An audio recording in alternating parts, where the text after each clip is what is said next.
Eh bien salut tout le monde, c'est Flo, j'espère que vous avez la forme. Alors aujourd'hui on va voir un setup gamer pour un budget de 200€. Vous avez vu, je suis entouré de boîtes ici aux couleurs violettes de chez Cooler Master. Donc c'est leur nouveau code couleur, le violet. Moi j'aime bien le violet personnellement, je sais pas vous, mais moi j'aime bien. Donc très joli, le petit coussin même qui va derrière, le néon c'est un hasard qu'il soit violet. Donc quand je parle de setup ici, c'est clavier souris, le tapis de souris et le casque que vous voyez là. Alors personnellement, moi j'aime bien avoir tout de la même marque le setup, mais c'est vrai qu'il y a certaines marques qui sont bons en clavier, d'autres qui sont bons en souris, donc c'est pas toujours évident. Allez c'est parti, on va commencer par la souris en premier. Donc cette souris qui est sortie déjà il y a quelques mois, c'est la CM310. C'est une souris qui coûte moins de 30€, même 25€ en ce moment chez Amazon. Donc je mettrai dans la description des liens pour ceux qui veulent. Donc c'est une souris déjà ambidextre, donc qui va convenir au gaucher et au droitier. Les boutons sur le pouce malheureusement sont que pour les droitiers.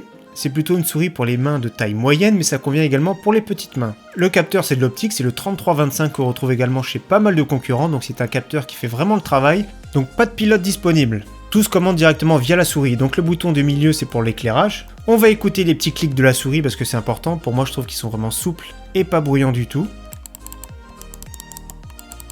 Donc vraiment agréable. La prise en main, il y a des petits caoutchoucs sur les côtés, donc la prise en main est raisonnable. Les matériaux, c'est du plastique dur, mais de qualité. À l'arrière, deux larges patins. Donc ça, j'apprécie que ce soit deux larges patins, c'est ce que j'aime bien. Mais par contre, ils ont l'air d'être un petit peu fins. Je sais pas combien de temps ça va durer, mais l'épaisseur, c'est un petit peu juste. Autrement, au niveau des réglages des DPI, c'est directement plus et moins ici. Donc c'est par palier de 500, 1000, 2000, 3000, 4000, 5000 et 10 000. Autre précision, l'USB se connecte à 1000 Hz, donc ce qui donne 1 milliseconde de latence. Autrement, le design est top, prise en main vraiment confortable. Pour les tailles moyennes, ça fait plaisir parce que d'habitude, pour moins de 30€, c'est plutôt des petites souris. Donc là, vraiment très bien. Personnellement, pour moi, c'est la souris à moins de 30€, la meilleure que j'ai testée. Donc cette souris, déjà, c'est du tout bon. Alors maintenant, on va s'attaquer à une autre nouveauté. Nouveau clavier mécanique qui est sorti très récemment, le CK550. Donc un clavier mécanique à switch rouge de chez Gateron, les concurrents de chez Cherry MX. Les rouges, ce sont des switches qui sont linéaires et qui sont vraiment adaptés aux jeux vidéo. Donc le prix, moins de 70€, même actuellement en précommande à 67€ chez Amazon, est disponible chez Rue du Commerce pour 69€, donc le prix déjà excellent. Mais avant de vous dire si c'est un bon rapport qualité-prix ou pas, on va faire le tour du clavier. Donc comme vous voyez, c'est un plein format avec le petit pavé numérique. La façade est un petit peu incurvée, c'est de la plaque en aluminium brossée, donc là ça fait plaisir, belle finition, moi j'aime bien l'aluminium en général, tout ce qui est métal j'aime bien. L'arrière c'est du plastique avec 4 patins en caoutchouc et on peut rehausser l'arrière, donc ça a vraiment du classique. Le cordon USB n'est pas tressé et ça finit toujours pareil avec l'USB, avec le logo Cooler Master et le code couleur violet. Alors ce clavier bien sûr est RGB, je dis bien sûr parce que c'est la mode, c'est la tendance du moment. On peut piloter directement tout le RGB directement via le clavier. Donc pour ça, le manuel l'explique vraiment très bien, il y a beaucoup de combinaisons à avoir.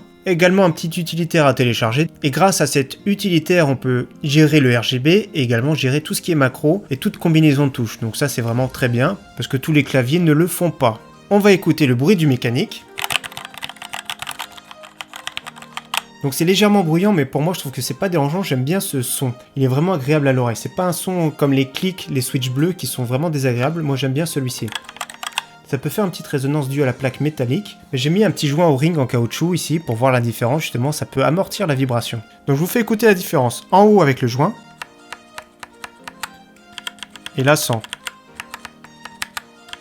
Donc ça amortit un petit peu, c'est pas un bruit de ouf, mais ça coûte vraiment pas très cher, on arrive à trouver des petites rondelles en caoutchouc, des petits joints au ring, un petit peu partout. Donc au niveau sensation, depuis des années, je suis habitué à me servir des Switch MX Red. Donc ici mon Corsair K65, aussi une plaque en aluminium et ça faisait aussi un petit bruit de résonance. Donc je peux vous dire que les Switch Gateron n'ont vraiment rien à envier aux Switch MX. Même sensation, super agréable en jeu vidéo.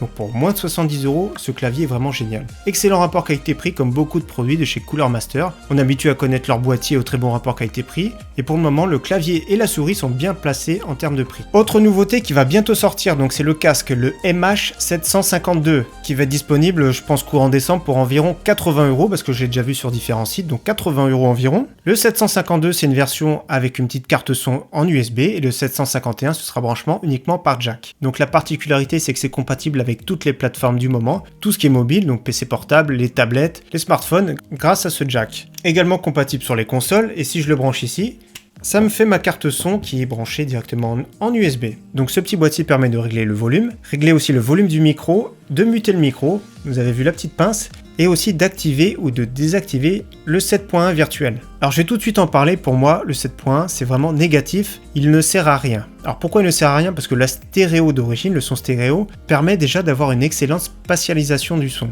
Le 7.1 ça va accentuer certaines fréquences, notamment dans un film où il y a toujours des musiques d'ambiance, ça va accentuer ce type de musique d'ambiance.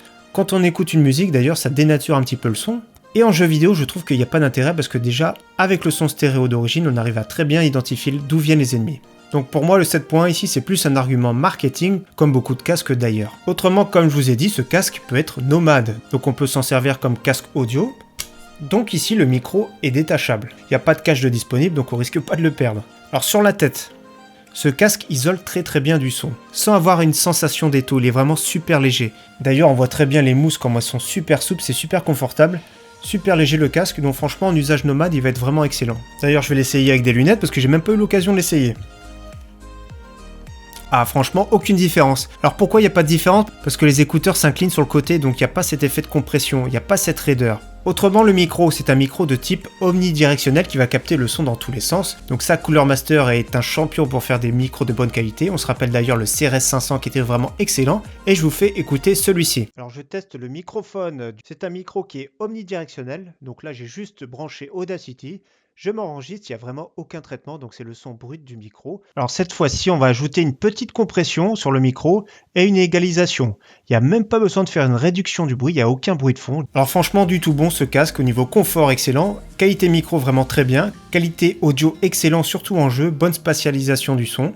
Le 7.1 pour moi c'est inutile, après peut-être que vous apprécierez. Le prix actuellement il est dans les 80 €, ce serait vraiment top qu'il soit disponible entre 70 et 75 €, mais on attend que les prix se tassent. Et la version un peu moins chère, sans carte son, le 751, on espère encore un petit peu moins cher.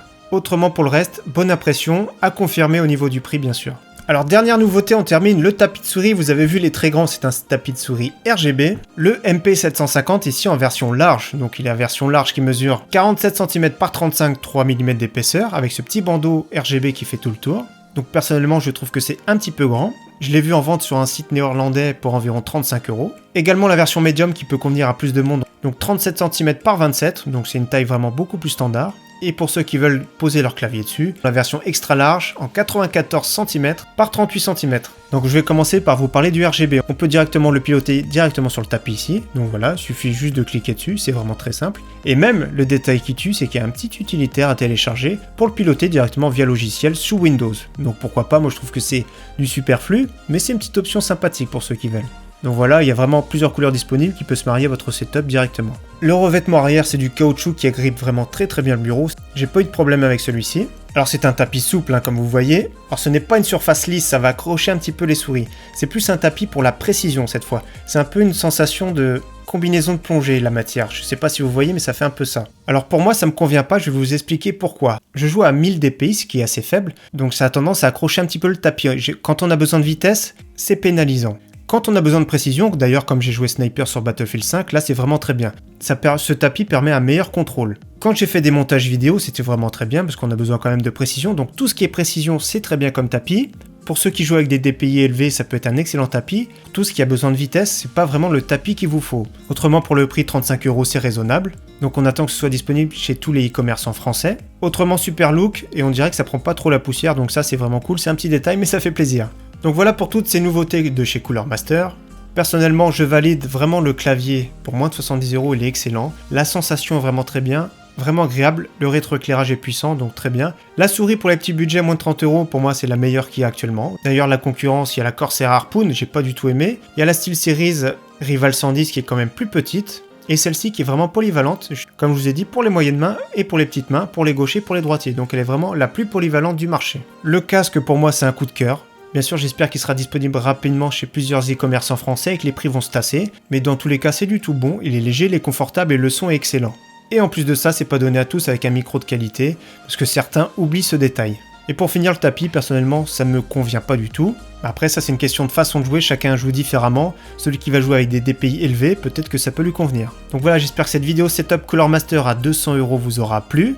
N'hésitez pas à checker la description comme d'habitude pour retrouver les liens utiles. En tout cas, encore une fois, merci à tous, à très bientôt. Ciao, bye!